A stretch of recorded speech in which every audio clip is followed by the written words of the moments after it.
For 5. John Loftus is a terrorism expert and a former prosecutor for the Justice Department. John, good to see you again. So, real quickly here, have you heard anything about this Hassan Hussein who just picked up in Rome? Know that name at all?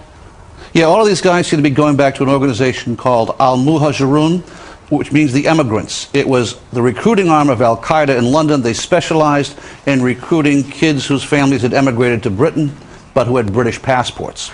And they would use them for terrorist work. So a couple of them now have Somali connections? Yeah, it was not unusual. Somalia, Eritrea, the first group, of course, were primarily Pakistani. But what they had in common was they were all immigrant groups in Britain recruited by this Al-Muhajirun group. They were headed by, Captain Hook, the Imam in London, the Finsbury Mosque, without the arm. He was the head of that organization. Now, his assistant was a guy named Aswat, Harun Rashid Aswat. Aswat, who they picked up. Yeah. Aswat is believed to be the mastermind of all the bombings in London. On the 7/7 and 7/21, this is the guy, we think. This is the guy, and what's really embarrassing is that the entire British police are out chasing him, and one wing of the British government, MI6, or the British Secret Service, has been hiding him. And this has been a real source of contention between CIA, Justice Department, and Britain. MI6 has been hiding him. Are you saying that he has been working for them?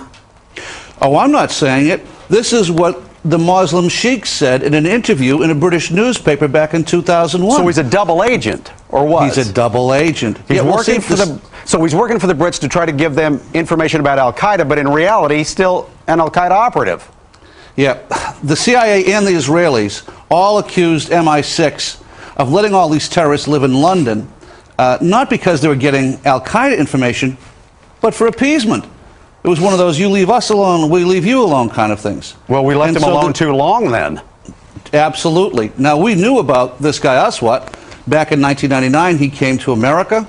The Justice Department wanted to indict him in Seattle because him and his buddy were trying to set up a terrorist training school in Oregon. So they indicted the buddy, right? But why didn't they indict him?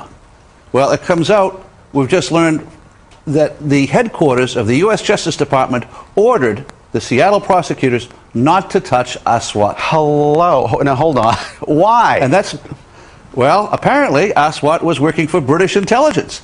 Now, Aswat's boss, the one-armed Captain Hook, he gets indicted 2 years later.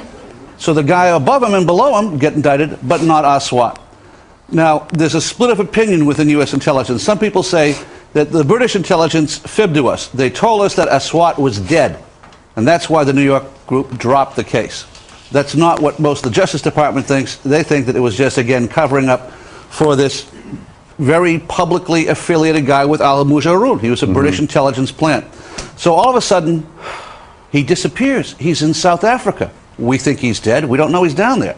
Last month, the South African Secret Service come across the guy. Yeah, now the CIA says, oh, he's alive.